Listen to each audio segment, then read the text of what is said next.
This week on Wall Street Wrap-Up, the markets closed with more highs than lows as technology and AI are the two letters investors are talking about.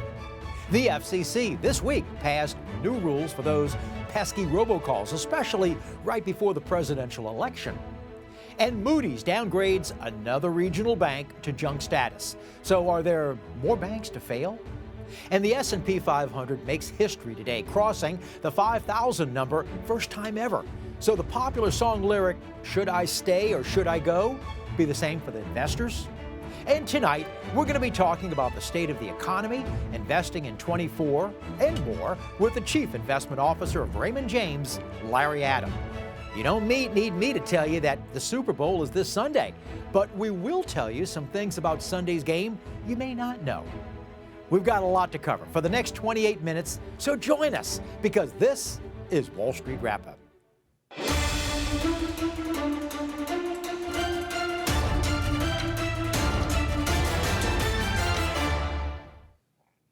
Hi and welcome. I'm Andre Laborde. I hope you had a great week. So before we get to our show this evening, an update on last week's show with aviation expert Mike Boyd. Mike is CEO of Boyd Global International, talking about the problems of the Boeing 737 MAX jets. Well, this week, a report was released by the NTSB, the National Transportation Safety Board, from a January 5th mid-air exit door blowout of Alaska Airlines 737 that was due to missing bolts that were not in place when it left the factory before going to Alaska Airlines.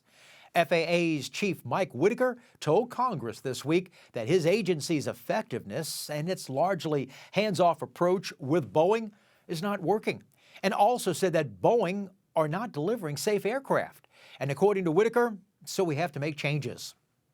Well, with the presidential election just 9 months away, we'll all be getting those aggravating robocalls from politicians with celebrity endorsements. The FCC yesterday ruled that voice cloning technology of robocalls to be now illegal. Now, the ruling takes effect immediately for calls that mimic the voices of celebrities, political candidates, and even those family members. Well, the Congressional Budget Office, or the CBO, came out this week with some sobering information of the deficit, and not to be confused with the national debt. Now, this is how much we spend more than what we take in for this year of 2024. The government will now spend $1.6 trillion more than tax revenues take in.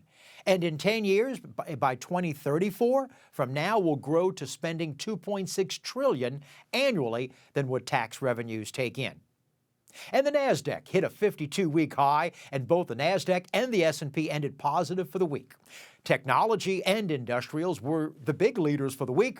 Energy, along with consumer discretionary, they were the laggards. And the Dow Jones today broke a 3-day winning streak, closing lower. And the S&P 500, they hit the 5,000 mark today, first time ever. And this week, Dow Jones closed up just ever so slightly. And the S&P 500, they closed up for the week 1.3%. And the NASDAQ, they closed up for the week 2.3%. America's three biggest banks collected 25% less in overdraft fees last year as regulators are now putting pressure to reduce those charges.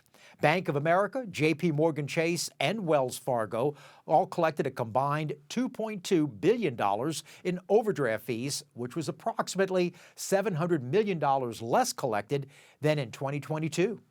And this week, Moody's cuts the bank rating of New York Community Bank to junk status, which, for those not in the Northeast, you may not be familiar with the name, but the NYCB is also in the top 5% of regional banks with 420 branches all throughout the Northeast. And it's the 7th largest bank originator of residential mortgage loans. And it wasn't that long ago we had both Signature and Silicon Valley banks and First Republic banks all fail. Credit card delinquencies grew last year as more Americans are now living on credit cards and growing last year to 8.5%. And auto loan delinquencies has grown to 7.7%. All this while the S&P 500 hit a milestone this week, topping 5,000, first time ever. So can it last, or is the market now overbought? And is the economy in a slower pace than the original data suggesting? Well, are we headed for a recession this year? Tonight, we've got the Chief Investment Officer of Raymond James, Larry Adam, and he's here with us tonight. Hi, Larry. Welcome to Wall Street Wrap-Up. Thanks for having me, Andre. Larry, I've watched you in the past, and I know you were saying before that for the second quarter, it's a possibility that we're in store for a recession. But that was a few weeks ago. Now, with all the data that's been coming out and such, do you still feel that way? We do. We still think that we're going to see a mild recession here in the United States starting in the second quarter, but we think it'll be over by the third quarter. And I think that that's really important because we've been calling this the mildest recession we've ever seen here in the United States. And just to give you some flavor for that, we're looking for GDP to contract 0.3% during that time period. A historical average recession, you see growth decline about 2.5%. So it's going to be very mild. And for you, many of your viewers may not even know that we're in a recession. Well, what about unemployment? I mean, would the unemployment picture have to start rising? Because I do know that technology companies like Salesforce and others to UPS last week was announcing how they were laying off massive amounts of people. Do you see the unemployment picture going higher? We do. And in fact, if you look at our economist's forecast, he thinks that during the middle of the year, we're going to lose probably about 1 million jobs during that time period. But again, compare that to the average recession where we lose about 3.5 million jobs. It's going to pale in comparison to that. The important part of that, though, is that once you start to see some of those job losses, that'll give the Fed the power, if you will, to then start to cut interest rates. And we think that'll begin as well around the middle of this year. Well, do you think then the Federal Reserve, do you think they kept the interest rates too high for too long? No, I actually think they've done a pretty good job. I think inflation was a problem. Remember, they have two mandates, right? They have, first of all, inflation, and then second is full employment. Inflation was a pretty big deal, right? Where inflation ultimately went up north of 9%. It's funny, in reality, inflation truly was transparent or transitory, like the Fed called it. It went up and now it's come back down. I think that they're pretty close to saying mission accomplished when it comes to inflation, and that their next step is going to be to look at the economy. And if the economy needs some support, which I think it will, I think they'll be ready to cut those rates. Well, so we're already into 2024 now. So let's say they're starting to cut them toward the latter part of the year. And I don't know if you heard about this, but we have a presidential race coming up, okay? It was in the papers a few times, all right? So as they get closer, I know the Federal Reserve is very concerned on not wanting to be seen as political. Do you think that they'd be so concerned that they would start to cut rates closer to November, that they don't want to be looked upon as trying to be helpful to one candidate over another? That's a very interesting question because I get that from a lot of clients, right? And believe it or not, that if you look at election years, 85% of the time, the Fed has either cut or raised interest rates in an election year. To our scenario, 62% of the time, the Fed has actually cut interest rates during an election year. To me, that means that the Fed is not political. They're an independent agency, and they are going to do what is in the best interest of this economy. So I don't think that they're really worried about the politics. They're more worried about this economy. Is there anything, because we're not that far off from the second quarter now, where we may be, as you're saying, having a mild recession. So between now and then, is there anything, do you think, either the Federal Reserve or anything that can be done to head off that possible mild recession? So I think if you do look at what's happening with this economy, it does exhibit a lot of momentum, right? If you look, jobs are being created, retail spending has been coming in better than what people expected. So potentially, they could potentially guide us to what we call the soft landing. In fact, the reason I bring that up is because when we look at that amount of growth that we are going to lose, 0.3%, that's actually closer to us getting to a soft landing than it is to us being to an average recession. It's that close. So I don't think it would take much to help avoid, obviously, a recession. So if job growth remains healthy, if the government continues to spend, I think that's one of the fallacies out there. Everybody keeps focusing down in Washington about whether they're going to increase spending a little bit this year, keep it, flat, or actually cut spending. I think the reality is that there's been tens of billions of dollars already set aside, whether that's the Inflation Reduction Act, whether that's the CHIPS Act, the American Recovery Act, that was intended to be spent this year, in particular to bring back a lot of the manufacturing here to the U.S. And I think that will help support growth as well. Recently, the IMF, the International Monetary Fund, they came out with their forecast for this year, and they said how the U.S. should be growing, and it's a forecast, so who knows? So their forecast for by throughout this year of 2024 should be up, I think, just over 2%, which is like third behind India and China. But we're ahead because I think they said Europe and Japan should be growing like less than 1%. Would that play into the scenario if, let's say, what we're saying about possibly mild recession for the second quarter, and let's say, it's hypothetical because we don't know, let's say we do have a growth rate of 2.1% or so, would that be going along with that type of thought of a possible recession? So I'll focus more on our forecast, and we think despite the fact that we are going to have that mild recession during the second and third quarter, for all of 2024, we think GDP growth is a positive 1%. The significance of that is that if you look at all the other G7 countries, particularly in Europe and Japan, we're still going to have the fastest growth of all those other developed countries for this upcoming year. So, growth, I think you need to put it in perspective. And that's why when a lot of economists, a lot of strategists look back at the averages, you can't just look at the average because this is going to be, again, the mildest recession we've ever had in the United States. Are there warning signs that we can look at to see? I mean, whether we're talking about bond yields. I mean, for the longest time, we talk about the inverted bond yields of a short-term 2-year paying more than, say, the long term of a 10 or 30-year. Or are there other types of telltale signs that we can see that go, yep, that's what is coming? So we do look at that indicator, and in fact, we're still within the realm of the inverted yield curve, as you talked about, predicting the recession. We're still in that window where it could still happen. But when it comes to economic activity, what we tend to do is we have a mosaic of what we call real-time economic indicators that really suggest to us when or if things are slowing down. So believe it or not, despite the fact that we've been in what they call the Taylor Swift economy, you are seeing less and less people going into hotels. Hotel occupancy right now is at a seasonal 3-year low.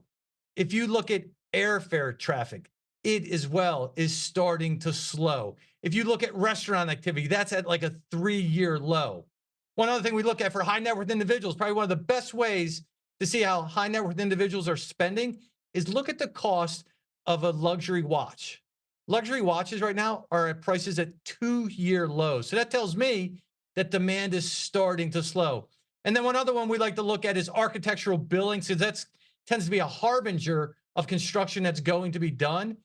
Right now, that's at the lowest level since 2001. So I think it's important to look at those types of things to really predict or forecast whether or not you're going to go into a recession. And just to be clear, it doesn't take much to go into a recession. And what I mean by that is it's a simple question, but we ask people, we have a survey every quarter, and we ask our clients and people that work in a firm and on the internet, they answer our survey. And we ask them a simple question: are you going to spend more, the same, or less over the next 6 months than you did the previous 6 months? And most people say that they're either going to spend less or the same. If you don't have any growth in jobs, if you and I spend the same, that's a recession. I saw one of your colleagues recently, Matt Orton, I think, who's with Raymond James, and he was also mentioning about that too when it comes to hotels and airlines, that they're seeing as a possible slowdown. And now that we're finishing one holiday season and we have not yet gotten into the summertime where more people take vacations, that might also start seeing a slower. I do. I think one of the main reasons for that is that the consumer's starting to be more challenged, right? At one point, if you looked in aggregate, we had $2.1 trillion of excess savings in everyone's bank accounts. Well, from our lens, most of that's been whittled away and has evaporated. You have to keep in mind that people now have to pay back those student loans. If you look at credit card balances, they are stretched. And if you look at things like wage gains, while they're still positive, they're not as robust as they were, a year, 18 months ago. So when I start to factor in all of those things, I think the consumer is going to be a little bit more challenged going forward, and it'll start to challenge them, if you will, in going out for that extra vacation, that extra meal at a restaurant. Let's say if wage, like you mentioned about wage gains, if wage gains are creeping up, but inflation is maybe going down, you'll be having more purchasing power. Do you see people, investors, maybe taking that extra money and putting it into the stock market or bonds or other investments? Well, I think that with the excess savings being worked down, I think it depends on what level you are of your wages. I still think that the lower, the mid tier will continue to spend that on the things that they need day to day. If they can put an portion of that into the equity market or into the bond market, I think they will. But primarily, I still think that we're at the cusp of people kind of normalizing their spending, that they're probably going to spend most of those increases in wages that they get. Well, usually when we leave one year and go into the next, whatever the top sector was of that previous year is not normally the top sector for the following year. But what type of sectors would you advise your clients to be maybe looking to get into? Well, when I look at valuations, and valuations are extended, we're probably at the most expensive valuations that we've seen over the last 20 years. I think you have to be in the sectors that have the best chance of having earnings growth this year. And the three sectors that I think will have the best earnings growth this year are technology, healthcare, and industrials. And what's in common with all three of those sectors is that they are all re-envisioning or reinventing how they're driving their earnings. So when it comes to technology, I do believe in the whole AI transition. And just to give you a quick fact there of the adoption rate that's taking place right now, is that currently about 50 million people use generative AI. By the year 2030, our analysts estimate that over 400 million people will be using generative AI. The significance of that is that by the year 2030, there will be more people using AI than you actually see them using their cell phones. So that's a very rapid adoption rate. So that actually gives you some visibility into the earnings power of technology. When it comes to healthcare, obviously it was one of the worst performers last year. We'd look for a rebound this year, but more important, what can drive their earnings, and right now they're slated to have the best earnings growth this year, is the fact that you are seeing new types of cures or ways to help people with their health, whether it's the obesity drugs, whether it's progress on drugs like cancer or Alzheimer's disease. And by the way, the average American now lives to be 79 years old. So there's plenty of healthcare needs that will help drive that sector. And then when it comes to industrials, as I mentioned earlier, I do believe in this industrial renaissance where our government is really incentivizing companies to bring back their manufacturing capabilities to the United States. I think that that trend will continue and help drive many of the earnings in that sector as well. Humana came out with their earnings report, and it wasn't, I think they had higher Medicare costs than normal. Well, as you know, when it comes to Wall Street, everybody gets hit in that sector, which the healthcare sector, and besides Humana, you also had United Health and others went down on that. But that was for fourth quarter earnings, and we're now in the first quarter. It's one of the least expensive sectors, particularly given what we're looking for from an earnings growth. If you look at me, or if you look at the consensus, that's forecasted to be the #1 sector this year from an earnings growth perspective. So I think that's a positive. The other positive is that I believe that healthcare as a sector in totality sits in an ideal situation. And what I mean by that is that if you look over the last 5 years, the healthcare sector has essentially had the second best earnings growth of the 11 sectors in the S&P 500, but it's the third least volatile sector. And in an environment or year where I think you're going to see a lot more volatility come to the surface in the equity market, I think you're going to see more conservative money start to come into that sector and help send it higher. Energy last year was a down sector. It didn't do well. So now we're in 2024. So where energy was down in 2023, what are your thoughts about the energy sector? So it's a great question because energy is our #1 contrarian call this year. Back to your point of looking at last year's biggest loser, can it rebound? And I think that when you look at the energy sector broadly, what you see is that it is the least expensive sector in the S&P 500. That particular sector generates the most free cash flow of all the sectors. And when you have a lot of cash flow, what do you do with it? You either invest in the future, increase your dividend, or increase your buybacks. The last time I checked, all three of those things are good for investors. And then from a contrarian perspective, if you look at the numbers, last year, energy was the second most unloved sector of the 11 sectors, meaning that investors in general were pulling out all of their money. And I think that that speaks volumes, because it won't take much for them to obviously reverse themselves going forward. And I think, given some of the geopolitical tensions out there, I think the energy sector is one way to hedge some of those risks you were talking about, particularly over in the Middle East.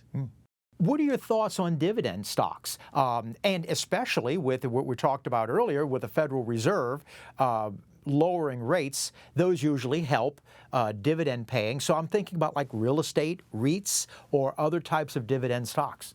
Yeah, when we actually talk about our dividend stocks, we tend to focus on companies that have the ability to continue to increase those dividends over time, right? Not just looking at the sheer magnitude, because that's not necessarily, in our opinion, the best way to look at it. We want to look at companies that have long-term growth and can grow those dividends. I see a lot of those in the technology space, in the healthcare space, in the industrial space, where year after year, they're actually increasing their dividends because of the power of the earnings that they have, that they can afford to increase them. This year, I think there's something about $500 million or 500. I think 500 billion is coming due in commercial real estate loans. And over the next few years, like in 2028, they'll be even into the trillions. Do you think that banks, and with commercial real estate, are banks going to be able to refinance these type of loans? Do you think that we see a problem coming up by the end of this year and maybe in the couple of years with regional banks? So it's a good question, because, again, I look at the sector broadly, and it could be a potential problem. But I will say that I recently spoke at a CEO roundtable that included regional and community banks.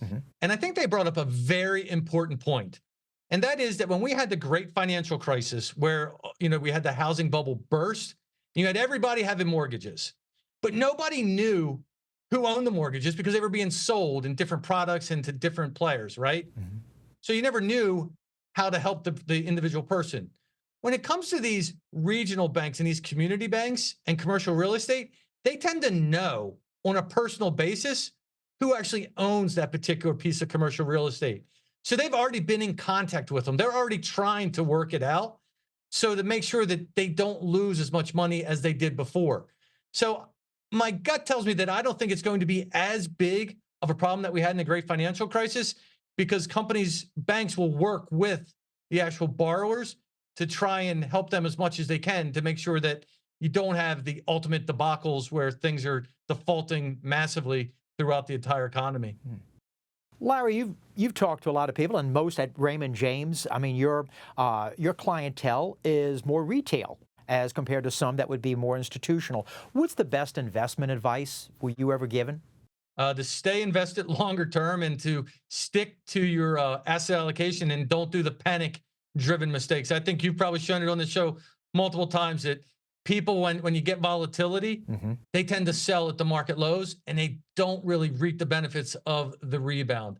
So I think you stick to the strategy. In fact, we have research that looks at this. In fact, we've gone back to 2008 to most recently 2023, and we do 3 different strategies.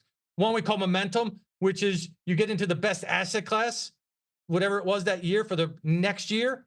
We do a contrarian one, where whatever the worst performing asset class was, we get into that one. And then we have a simple blended portfolio, which is 60% equity, 40% bonds. The results are that if you get into that momentum, believe it or not, on average over that 18-year period, you're actually slightly down. You get a little bit of a boost if you do the contrarian, but by far and away, your best performance is to be in that blended portfolio year after year, rebalancing it back to the target. Larry, I had a lot of fun. I hope you come back. I can't wait. Thank you, Larry. Hey, if you've got a question, maybe a comment about the show, we'd love to hear from you.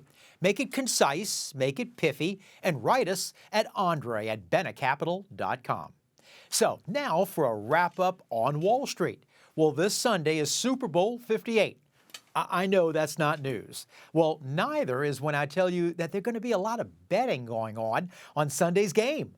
And just 6 years ago, sports betting was illegal outside of Nevada, and the NFL actually fought against legalization. But now, Las Vegas is hosting its first Super Bowl and the home of gambling on the big game.